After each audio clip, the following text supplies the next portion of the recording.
갈라디아서 6장 6절 한 절 말씀, 제가 가지고 있는 성경 신약 성경 309페이지 정도에 기록되어 있습니다.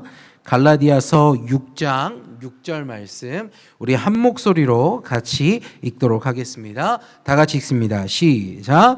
가르침을 받는 자는 말씀을 가르치는 자와 모든 좋은 것을 함께 하라. 아멘. 저는 갈라디아서 6장 6절 말씀을 가지고 함께 하라라는 제목으로 오늘 은혜를 한번 나눠보려고 합니다. 할렐루야. 오늘은 스승의 주일로 교회가 정하여 지키는 주일입니다. 세상에서는 스승의 날이 있지요. 지난주에 스승의 날로 아마 여러분들이 시간을 보내셨을 겁니다. 가르쳐 주신 선생님들의 은혜에 감사해서 선생님을 찾아뵙고 그 은혜에 감사하다고 감사를 표현하는 날입니다. 자, 그런데 점점 그 스승의 날의 의미가 또 혹은 그 스승의 날을 지키는 것들이 작아져 가는 것 같습니다.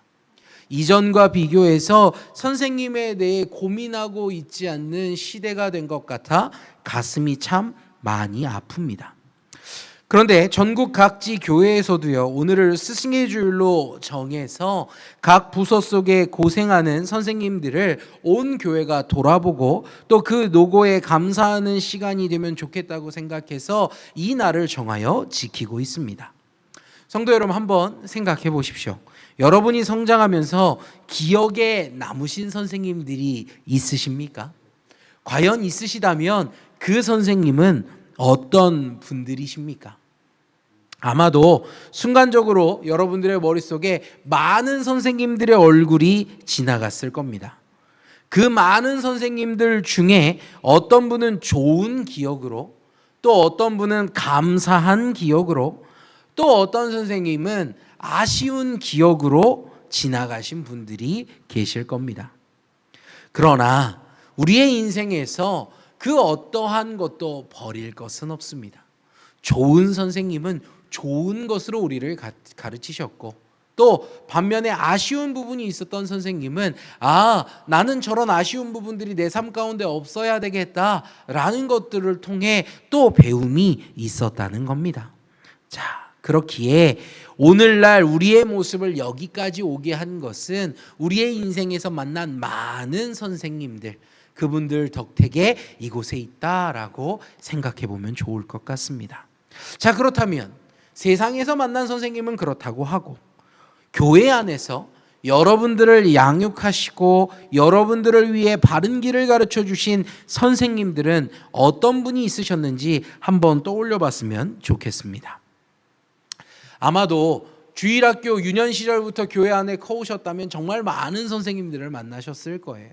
그런데 유년 시절이 아니라 장년이 되어서 예수님을 만나고 주님 앞에 돌아왔다면 나는 그런 선생님들한테 배운 기억이 없는데 하시는 분도 있을 겁니다.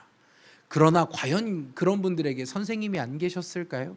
아마 믿음의 선배들, 좋은 선생님들이 계셨을 겁니다. 여러분들에게 교역자들이 계셨을 것이고, 또 그 외에도 구역장으로, 또 권사님으로, 장로님으로 여러분들을 바르게 가르치셨던 좋은 선생님들이 한 명씩 있으실 겁니다. 저에게도 많은 선생님들이 계셨습니다. 어린 시절 철없이 교회 생활을 하던 저를 붙잡고 예배가 뭔지 가르쳐 주셨던 선생님, 또 저를 지도해 주시며 예배할 때 이런 것들을 가지고 예배해야 돼, 말씀은 이렇게 봐야 돼 하고 지도해 주셨던 전도사님들, 또 목사님들, 참 많은 분들이 생각이 납니다.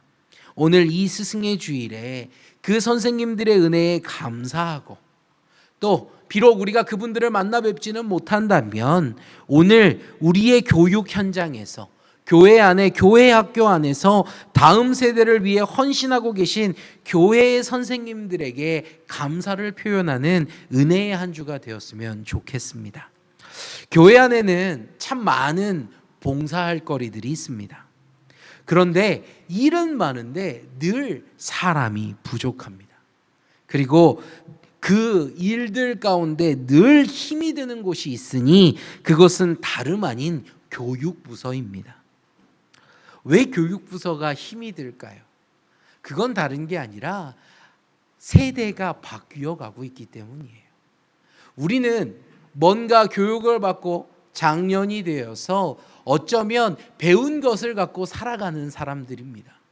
새로운 걸 뭔가 익히기보다 가지고 있는 정보를 활용하여 사는 사람들이 장년이죠. 그런데 오늘날 교회 안에서 크고 있는 다음 세대는요, 정말 빠른 것들을 배우며 빠르게 성장한다는 거예요. 아이들과 대화하다 보면 이게 과연 어린아이들의 입에서 나올 이야기인가 싶은 것들이 나올 때가 있어요. 언제 이렇게 컸냐라는 느낌이 줄 때가 있다는 거죠. 그렇기에 어렸을 때 우리가 배웠던 방식으로 아이들을 가르치려고 하면 늘 잡음이 납니다.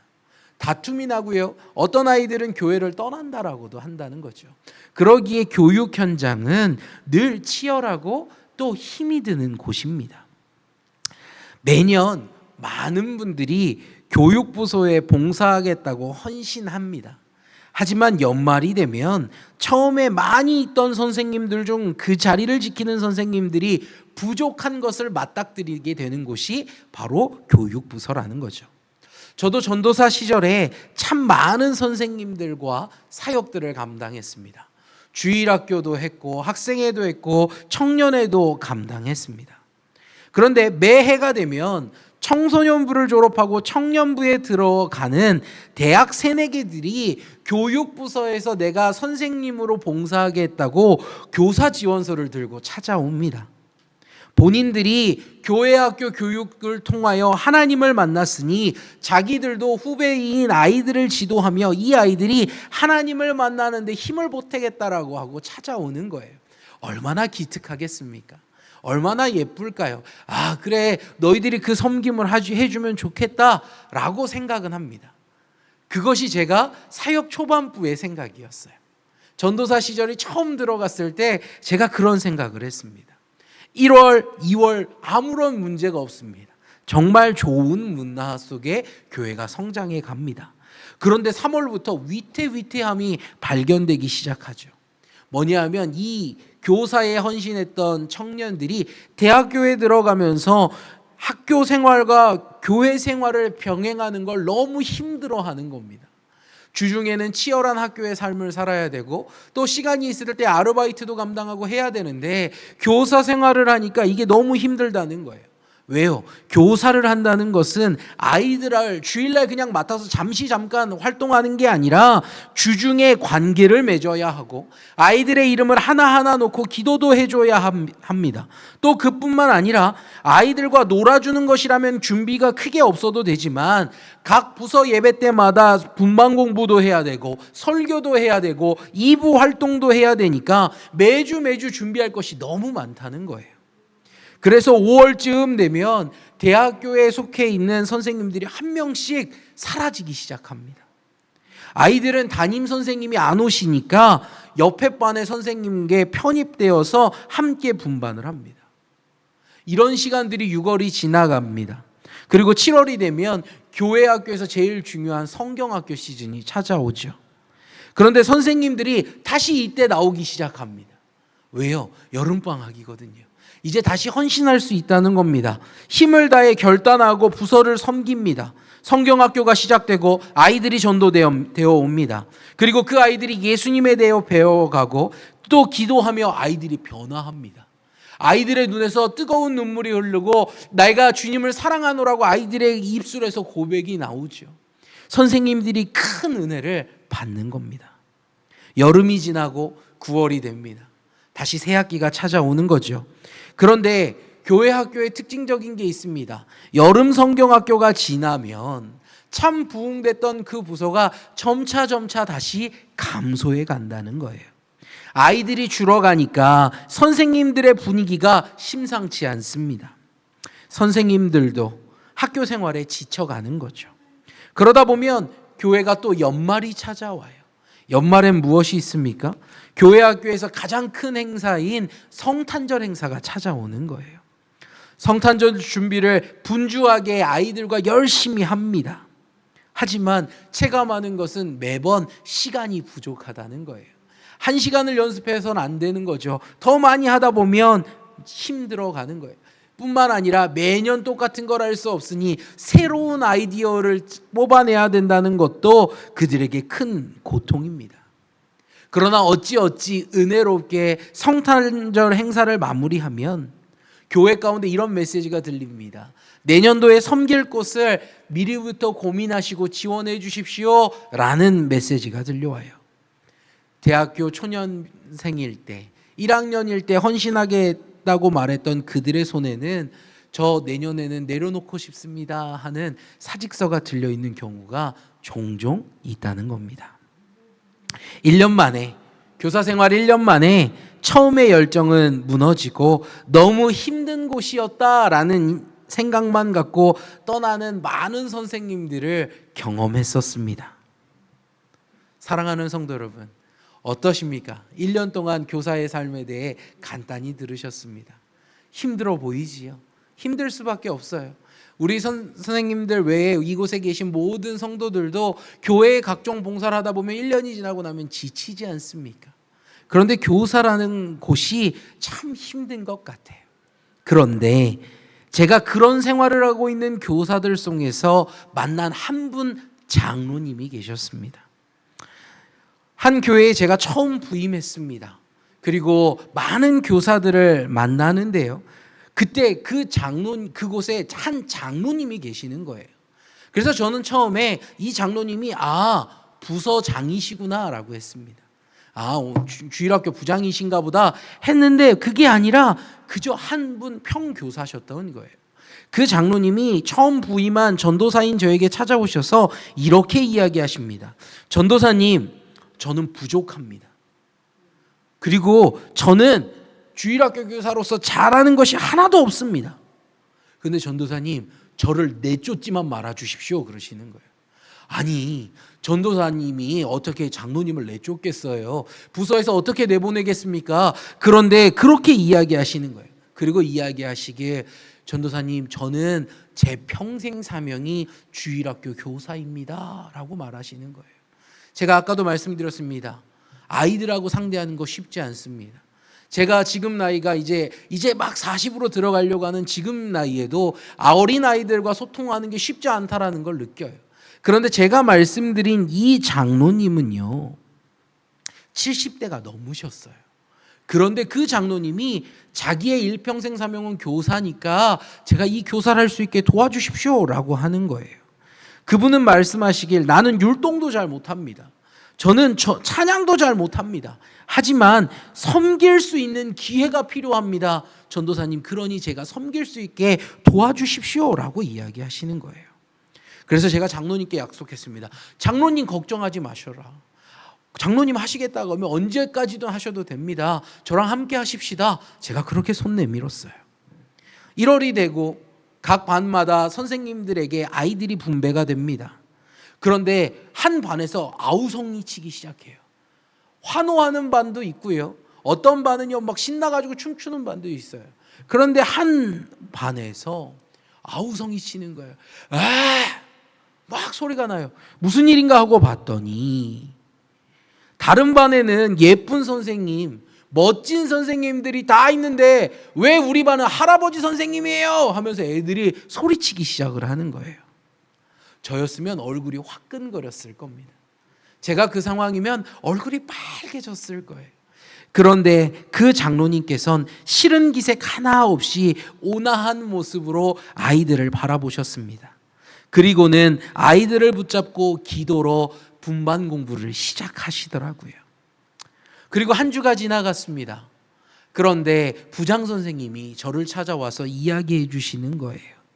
지난주에 장로님께서 이런 일을 하셨습니다. 신방을 하셨습니다 라고 하시는 거예요. 그런데 주일학교에서 신방을 하는 경우는 극히 많지 않습니다. 더군다나 부장 선생님도 아니고 각 반 담임 선생님이 신방하는 경우는 극히 드물지요. 그런데 그 신방이 본인이 찾아가는 게 아니라 장로님의 집에 그 아이들과 그 아이들 부모님 모두를 초청했다는 거예요. 그리고 나서 식사 접대를 하셨다는 겁니다. 그래서 제가 부장님이 앞에 여쭈었죠. 무슨 일로 그렇게 하셨습니까? 혹시 무슨 어려운 일이 있었습니까? 하고 물었더니 그렇게 이야기하시는 거예요. 전도사님, 장로님은 매년 새학기가 되면 꼭 부모님들을 초청하시고 집에서 식사를 나누시고 상담을 하십니다라는 거예요.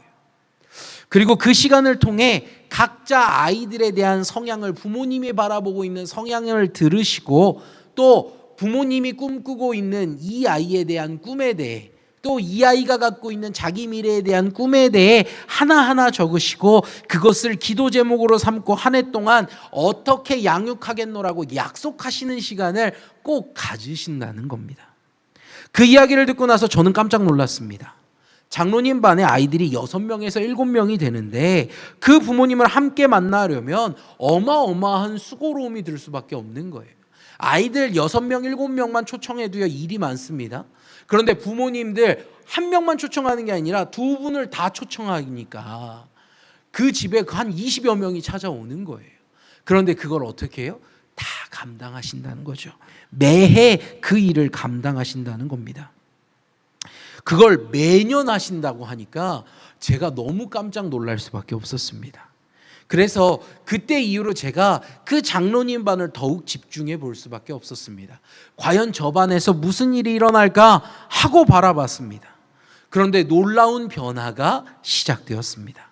처음엔 할아버지라 싫어요 라고 했던 아이들이 교회만 나오면 저 멀리에서부터 장로님을 보고 선생님 하면서 두 팔을 펼치고 뛰어오기 시작을 합니다. 그리고는 선생님이 원한 것도 아닌데 자기들이 먼저 사랑한다고 장로님한테 뽀뽀를 하고 난리가 나는 거예요. 그리고 안아달라고, 자기를 안으라고 손을 뻗고 장로님한테 매달리는 겁니다. 그래서 제가 어떻게 된 일이지? 왜 몇 주 사이에 이렇게 변했을까? 하고 살펴봤더니 장로님께서 매주 분방 공부 때마다 아이들의 간식으로 고구마도 삶아 오시고 옥수수도 쪄 오시고 콩도 튀겨 오시고 건강한 음식으로 아이들에게 공급하시며 사랑한다 하면서 한 명 한 명 직접 나누어 주시는 겁니다. 그리고 나서 매주 토요일마다 아이들 한 명씩 전화를 하시는 거예요. 그리고 나서 부모님에게 내일 아이를 꼭 보내주십시오 부탁을 드리고 아이들하고 한 명 한 명 통화하시면서 한 주 동안에 어떤 일이 있었는지, 무엇이 화가 났는지, 무엇대로 하나님의 뜻대로 살았는지 하나하나 확인하시는 거예요. 그러니까 이 아이들이 선생님을 일주일에 한 번 뵙는 분이 아니라 마치 자기들의 친할아버지 보듯이 대하기 시작했다는 겁니다.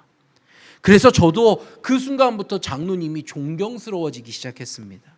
분명 학기 초에 새해가 될 때 장로님 스스로는 나는 잘하는 것 하나 없는 부족한 교사입니다 라고 말씀하셨지만 제가 여지껏 교역자 생활을 하며 한 번도 경험하지 못했던, 그 누구도 하지 못한 일을 장로님이 하고 계신다는 것에 존경스러운 눈으로 제가 바라보기 시작했습니다. 시간이 흘러 3월이 되었습니다. 새 학기가 시작이 되지요. 아이들도 학교에 가기 시작합니다. 각 반마다 출석률이 출렁이기 시작합니다. 한 주 내내 피곤하다가 주일날 늦잠 자도 돼 라는 이야기 때문에 아침 9시 예배 나오는 아이들이 적을 수밖에 없습니다. 또 시대가 바뀌어서 아이들이 부모님과 캠핑을 가든지 하는 일들 때문에 교회를 빠지는 거예요. 정말 교회에 오는 아이들이 많이 줄기 시작합니다. 그런데 이상한 게 있습니다. 장로님 반이 숫자가 줄지 않는 거예요. 아니, 숫자가 주는 게 아니라 오히려 한 명씩 한 명씩 늘어나는 겁니다. 그때 부장 선생님이 저에게 말씀해 주셨습니다. 전도사님, 장로님이 지난주 저 반에 있는 누구누구의 학교에 가셔서 담임 선생님을 만나고 오셨습니다 라는 거예요. 제가 깜짝 놀랐어요. 아니, 장로님이 무슨 일로 아이의 학교에 가십니까? 제가 물었어요. 그러자 부장님이 말씀하시길, 장로님은 매해 새해가 되면, 새학년이 되면 담임 선생님들과 전화 통화를 하시든 혹은 음료수 한 캔을이라도 사들고 각 반의 담임 선생님을 찾아가든 하셔서 본인이 무슨 교회에 이 아무개의 담임 선생님인데 아이에게 혹시 학교 생활 중에 사고가 터지거나 혹은 어려운 일이 생기면 부모님과 함께 저에게도 연락을 주십시오라고 꼭 부탁을 하신다는 거예요. 그래서 아이가 학교에서 사고가 나면 불이 나게 학교로 달려가신다는 겁니다. 그리고 아이들에게 혹시 학교 폭력이나 이런 문제가 생기면 그 일을 먼저 알고 이것을 바르게 가르치기 위해서 제가 이 일을 하는 거니까 담임 선생님들 꼭 도와주십시오 라고 하셨다는 거예요. 저는 교회의 선생님이 학교의 선생님과 연락을 한다는 것은 한 번도 상상해 본 적이 없었습니다. 그 일은 부모님의 영역이라고 저는 생각했었어요. 그런데 이 장로님은 수년 전부터 이 일을 이렇게 해오고 계셨다는 겁니다. 아이들이 변해가기 시작했습니다. 예배에 처음 나올 때 개구지고 장난치기 좋아했던 아이들이 장로님 옆에서 너무나도 의젓하게 예배를 드리기 시작을 합니다. 또 아이들이 전도하기 시작하는 거예요. 다른 반 아이들은 전도하지 않지만 장로님 반 아이들은 이상하게 전도합니다. 그런데 이야기를 들으니까 제가 웃을 수밖에 없었어요. 너희들 어떻게 전도하니? 하고 물었더니 이렇게 이야기한다는 거예요. 야, 우리 담임 선생님은, 우리 교회의 담임 선생님 할아버지는 최고로 잘생기고 최고로 멋진 선생님은 아니야. 그런데 최고로 좋은 선생님이야. 나를 사랑해 주셔. 애들이 이렇게 이야기하면서 자랑하니까 친구들이 그래? 그럼 나도 그 선생님 만나볼래? 하고 따라 나온다는 거예요. 매주 예배가 끝나면 아이들이 부모님 손잡고 집에 가기 바쁩니다. 저 뒤편에 부모님이 와서 기다리고 계시거든요. 그런데 각 반의 아이들은 어떻게든 빨리 나가려고 막 뛰어나가고 난리가 납니다. 그런데 그 장로님의 반 아이들은 다르더라고요. 그 반은 예외였습니다. 부모님들이 함께 예배당 안으로 들어오셔서 그 담임 선생님 장로님께 정중하게 인사드립니다. 우리 아이를 맡아주시고 키워주셔서 감사합니다. 또 아이들도 부모님과 함께 선생님에게 또 바르게 인사하고 다음 주에 저 안 빠질 거예요, 꼭 나올 거예요 하고 인사하고 돌아가더라는 거죠. 저는 그때 깨달았습니다. 아, 저게 선생님이구나. 아, 저게 선생님이구나. 아, 나도 저런 멋진 선생님의 모습을 닮아야 되겠다. 제가 그렇게 생각했습니다. 그런데 안타까운 건 몇 해 전에 그 장로님이 소천하셔서 주님 품으로 가셨다는 소식을 전해 들었습니다. 성도 여러분, 교회 학교 선생님 참으로 중요한 자리입니다. 아이들의 인생을 바꾸고 가정을 바꿉니다. 그 장로님의 그 섬김이 그 반 아이들뿐만 아니라 그 반의 부모도 바꾸었습니다. 그 다음 해가 되자 그 부모들 중에 저도 봉사할 수 있을까요? 하고 찾아오는 부모들도 생기더라는 거예요. 그저 잠깐 맡기는 곳이 아니라 교회의 미래를 키워내는 생명을 다루는 섬김의 자리입니다. 오늘 생명을 섬기는 선생님들 다시금 감사드립니다. 그리고 우리 선생님께 부탁드립니다. 이 시대 속에서 바른 신앙인으로 양육을 부탁드립니다. 교회의 미래를 부탁드립니다. 우리 아이들의 기억 속에 우리 선생님은 이런 분이셨어 하는 좋은 기억을 남겨주시는 선생님이 되시기를 부탁드립니다. 사자성어 중에 교학상장이라는 말이 있습니다. 교학상장. 자, 이 단어는요, 가르칠 교, 배울 학, 서로 상, 성장할 장이라는 단어로 되어 있죠.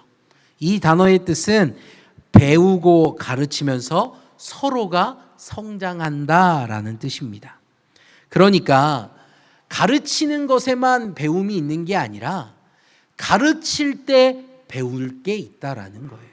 교사로서 섬길 때 배우는 게 있으니 네가 가르치는 자리에 있다고 절대 교만하지 말라라는 뜻을 담고 있는 말입니다.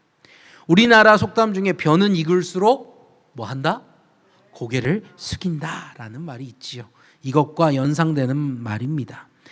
아무리 배움이 깊어도 가르치다 보면 나의 부족함을 깨닫고 배우는 것이 적지 않다라는 뜻을 갖고 있는 겁니다.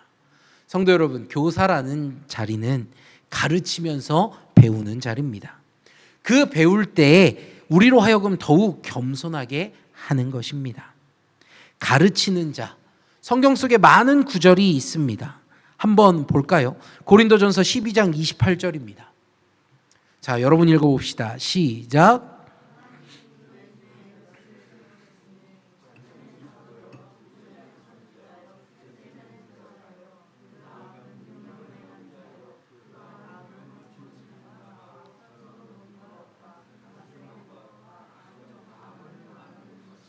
아멘. 이 말씀 계속 띄워놔 주세요. 자, 여기서 보시면 하나님이 교회에서 세운 사람들에 대해서 이야기합니다. 그 중에 보면 첫째는 사도고 선지자다라는 것은 우리가 잘 아는 이야기예요. 교회의 교역자들을 하나님이 세우셨다라는 것을 아는데 그 다음이 누구다? 교사라는 거예요. 우리는요, 교회 안에 능력을 행하는 사람, 병 고치는 은사, 또 서로 돕는 은사, 방언을 말하고 이런 은사들에게 집중할 때가 많아요. 그런데 하나님이 택하여 세우신 자가 누구다? 교사다라는 거예요. 말씀을 가르치는 사람들. 그러니까 교회 안에 교사는요, 하나님이 이런 순서대로 세우신 특별한 자들이라는 것을 우리가 기억해야 되는 거예요. 그래서 오늘 이 날을 정해서 우리 선생님들에게 감사를 표현하는 겁니다. 우리의 아이들에게 하나님의 말씀을 가르쳐 주시네요. 하나님이 세우신 특별한 분들이시군요. 감사합니다. 라는 것을 표현한다는 겁니다. 자, 말씀 하나 더 볼까요? 에베소서 4장 11절부터 12절입니다. 자, 여러분 봅시다. 시작.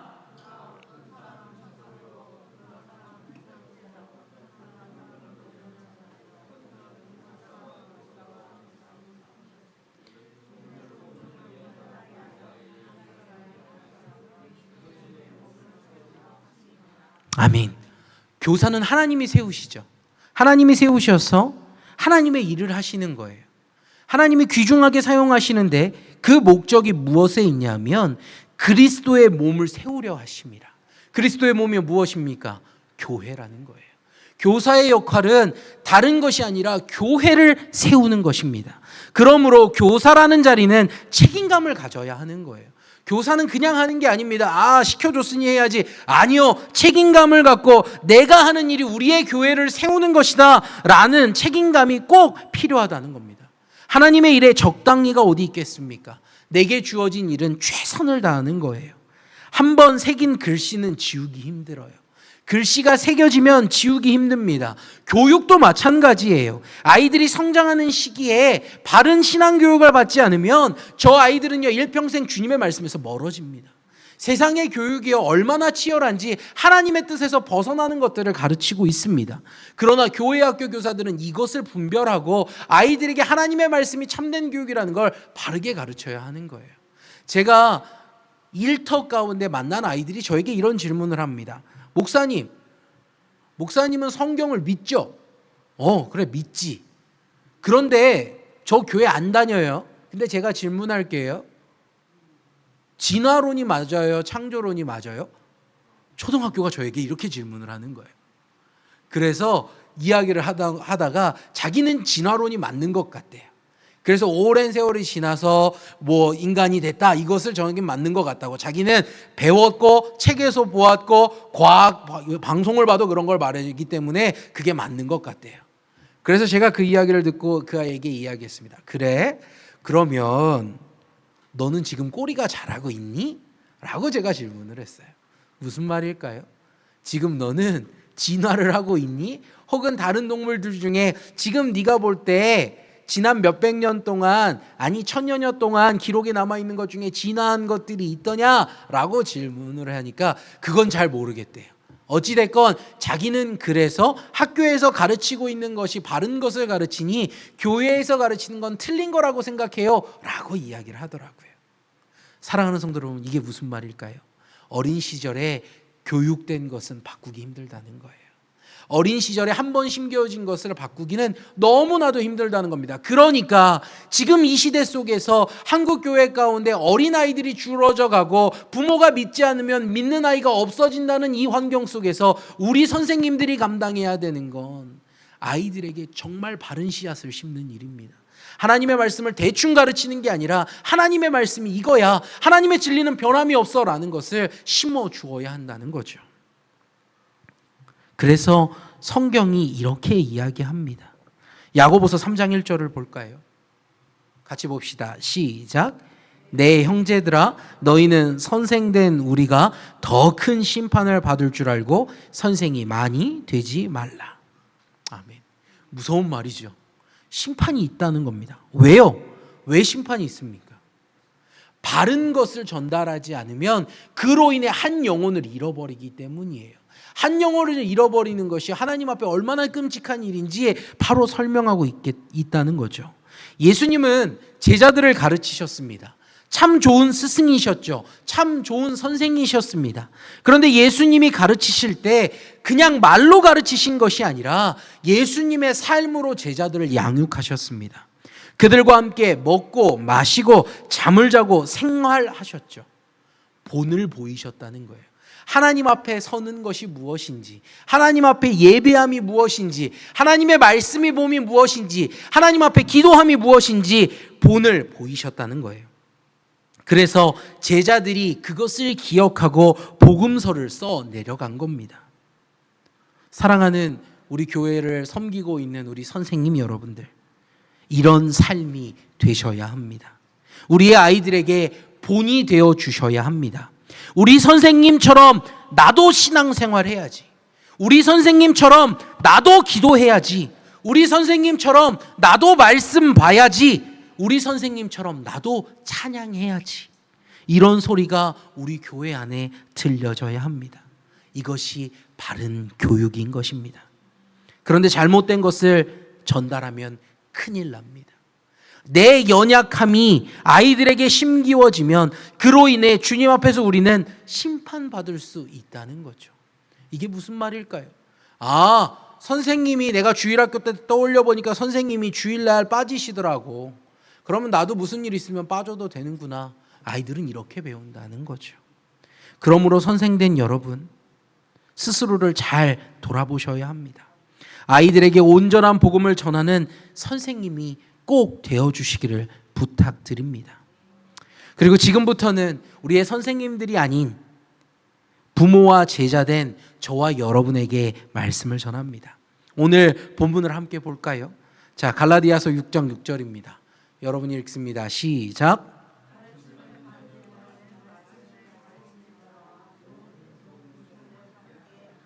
아멘.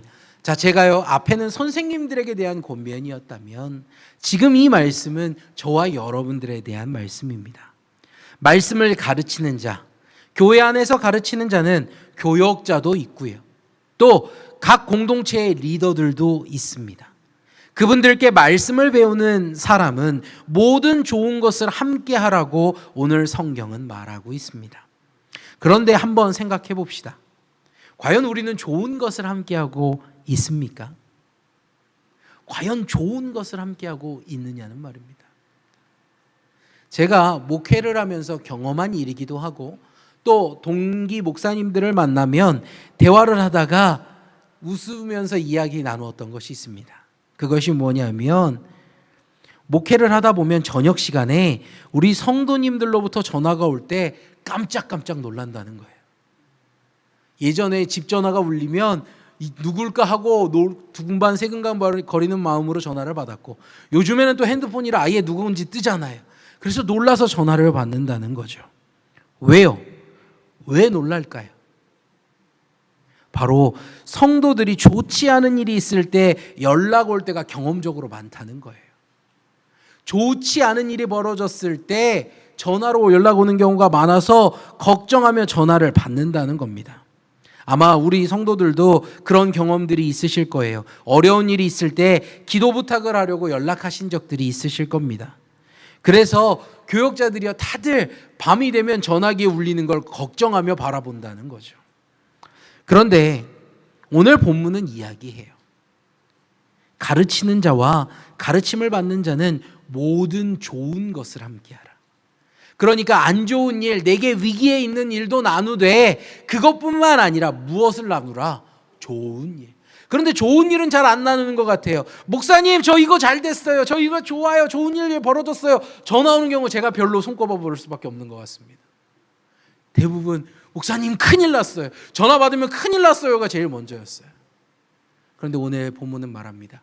좋은 것을 함께 나눠라. 예수님은요, 제자들과 그런 삶을 사셨어요. 제가 아까도 말씀드렸습니다. 예수님은 함께 하셨어요. 그들과 먹고 마시셨죠. 그리고 함께 잠도 주무셨습니다. 그러니 그의 삶 가운데 좋은 일도 슬픈 일도 늘 함께 나누시고 공동체를 이루셨다는 겁니다. 슬픈 일, 힘든 일만 나눈다면 그것은 결코 스승과 제자의 삶이 되지 못합니다. 스승과 제자라는 것은 모든 것을 함께하는 것입니다. 기쁜 일도 나쁜 일도 함께하며 때로는 웃고 때로는 울기도 하는 것입니다. 저는 저와 여러분들의 관계가 그렇게 되면 좋겠습니다. 삶의 시간 속에서 좋은 일이 있으시면 연락 주십시오.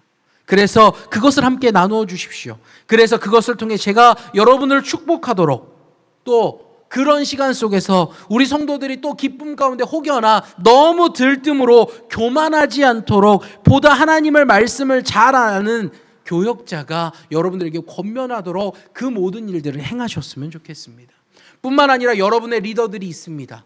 여러분들에게 공동체의 리더들이 있다면 그들과 말씀을 잘 아는 자들과 나눔을 갖기를 소망합니다. 제가 이런 일이 발생했습니다. 어떻게 하면 좋을까요? 그들이 지혜로서 가르쳐 줄 겁니다. 하나님의 말씀에 이런 것이 있으니 이렇게 하십시오 라고 말하는 것을 나누며 정말 건강한 공동체로 세워졌으면 좋겠습니다. 교회는 결코 혼자 세울 수 없습니다. 함께 함으로 세워가는 것입니다. 저는 소망합니다. 담임 목사로 여러분과 기쁨을 나누기를 원합니다. 우리 성도들의 삶에 어떤 일이 있는지 알려주십시오. 기도하겠습니다. 함께 한다는 건 그런 것이죠. 부부는 함께 합니다. 부부는 모든 것을 나눕니다. 교회 안에서 스승과 제자, 가르치는 자와 배움을 받는 자는 바로 그런 관계인 거예요. 모든 일을 나누는 것. 힘듦은 나누면 반이 되고 기쁨은 나누면 2배가 된다라는 말처럼 교회 안에서 큰 기쁨을 나눌 수 있는 건강한 교회가 되기를 소원합니다. 말씀을 정리합시다. 교회에서 스승이 되는 일은 어려운 길입니다. 먼저 바로 서야 하고 교회를 돌아보아야 하기 때문입니다. 내게 허락된 영혼들이 있다면 그들을 잘 살펴야 합니다. 내가 그 영혼들에게 소홀히 하고 있는 것은 없는지 늘 점검해야 하는 것입니다. 그러하기에 자녀를 또 선생님에게 맡긴 성도들은 늘 자녀의 담당 교사를 위해 기도해야 합니다. 육체적으로 영적으로 번아웃이 오지 않도록 함께 해달라고 늘 기도하셔야 하는 겁니다. 그리고 열린 마음으로 그 선생님들의 도움이 올 때에 적극적으로 참여해 주셔야 합니다. 신앙 교육이란 교회에서 하는 것이 아닙니다. 진짜 신앙의 교육은 가정에서 이루어지는 것입니다. 한 마음으로 가정과 학교와 교회에서 이루어질 때 전인적으로 아이의 영혼이 살아나는 것입니다. 오늘 스승의 주일을 맞아 함께 격려했으면 좋겠습니다. 우리 함께 합시다. 우리 함께 힘냅시다. 너 힘내. 너만 잘 뛰면 돼가 아니라 함께 했으면 좋겠습니다. 좋은 것을 나누고 또 힘든 것도 나누고 함께 무거운 것도 지고 걸어가는 우리 건강한 공동체 진성교회가 되기를 소원합니다. 영상 하나 보고 올까요? 영상 하나 보겠습니다.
네, 우리가 영상을 보고 왔습니다. 한 사람의 위대한 영향력입니다. 한 사람이 세상을 바꾸는 거예요. 그런데 그 한 사람이 내가 아닐 수는 있습니다. 그러나 그 한 사람을 키울 수는 있습니다. 바로 교사들의 헌신을 통해서입니다. 작년 2월 달에 있었던 일입니다. 카터 전 대통령을 위한 마지막 예배가 조지아주 플레인스의 마라나타 침례교회에서 열렸다고 합니다. 그러니까 카터 전 대통령이 평생을 봉사로 헌신한 곳이었다는 거죠. 이날 병석에 누워 있어서 카터 전 대통령은 교회에 오지 못했다고 합니다. 그런데 미국 언론이 이야기하기를 카터 전 대통령이 주일 성수를 하지 못한 날이 이날이 처음이다라고 이야기했다고 하죠. 그래서 담임 목사님은 유산이라는 주제로 설교를 했는데, 내가 죽게 돌아가고 나면 세상에 남겨진 이들은 나를 무엇으로 기억할까라는 질문을 각 성도들에게 던졌다고 합니다. 예배를 마무리하면서 성도와 손을 잡으며 그동안 교회에 헌신해온 카터 가족에게 전능하신 하나님이 함께 하시길 기도한다라고 말씀을 전했다고 합니다. 그 카터 가족과 친하게 지냈다는 한 남성 성도는 이렇게 이야기했다고 합니다. 아마도 카터 전 대통령처럼 위대한 대통령을 다시 만날 수 있다고는 생각하지 않습니다 라고 이야기했다는 거죠. 카터 대통령은 98세로 세상을 떴습니다. 그는 2015년 뇌종양 판단을 받고 암과 싸워오다 2019년 연이은 낙상으로 병원 치료를 계속하다가 전년도에 그렇게 부르심을 받았다는 겁니다. 사랑하는 성도 여러분, 주님을 부르시는 날까지 우리에게 허락된 사명을 놓치지 않았으면 좋겠습니다. 주님은 가르치는 자를 지금도 부르고 계십니다. 아, 내가 나이가 많은데 할 수 있을까? 아니요. 주님이 세우신다면 하셔야 합니다. 그것이 무엇이든 간에 주님이 원하시는 일이기 때문입니다. 아까도 영상에서도 보셨지만 이 대통령은 자신의 재임 기간에도 주일을 빠지지 않았습니다. 세상의 일, 내게 허락된 미국의 대통령의 일보다 하나님이 내게 허락한 주일학교 교사가 더욱 중요하다고 생각했기 때문입니다. 성도 여러분, 다음 세대를 살리는 것, 그것은 결코 작은 일이 아닙니다. 그 다음 세대 때문에 이 나라가 복음화가 될 것이고, 그 다음 세대 때문에 우리의 교회가 성장할 것이며, 저 다음 세대 때문에 이 땅이 소망이 있게 될 것입니다. 오늘 다음 세대를 바라보며 다음 세대를 축복하며 끝까지 함께 걸어가는 우리 진성교회가 되기를 소원합니다. 같이 기도합니다. 은혜가 많으신 아버지 하나님, 오늘 스승의 주일을 맞아 우리는 어떤 교사가 되어야 하며 어떤 돕는 자, 어떻게 함께 동참해야 되는지에 대해 나누었습니다. 내게 허락된 사명은 결코 작은 것이 아님을 기억하게 하시고 가장 귀하게 여길 수 있는 믿음을 우리 가운데 허락하여 주옵소서. 다음 세대를 향한 꿈이 우리의 교회 가운데 끊어지지 않도록 역사하사 아이들의 영혼을 귀히 여기는 교회가 되게 하여 주옵소서. 또 우리 온 성도들도 교회의 교역자와 교회에서 말씀을 가르치는 리더들과 바른 관계를 맺게 하사 삶 속에 벌어지는 기쁜 일과 슬픈 일 모두를 나눌 수 있는 건강한 공동체가 되게 하여 주시옵소서. 주님께서 우리의 삶 속에서 우리를 건강한 공동체로 우리를 인도해 주실 줄 믿사오며 은혜가 많으신 우리 주 예수님의 이름으로 기도드립니다. 아멘. 지금은 우리 주 예수 그리스도의 은혜와 무한하신 아버지의 사랑하심과 성령님의 감화 감동 역사하심이 내게 허락된 교사라는 사명에 감사하며 허락된 영혼을 귀히 여겨 그들에게 참된 복음을 심기에 부족함이 없는 교사로 세워지길 원하는 우리 모든 가르치는 자들과 또한 제자로서 교회에 가르치는 자들과 모든 일에 함께하길 원하는 바른 공동체를 세우기를 원하는 우리 진성교회 온 성도들 머리 위에 지금으로부터 영원토록 함께 계실지어다. 아멘.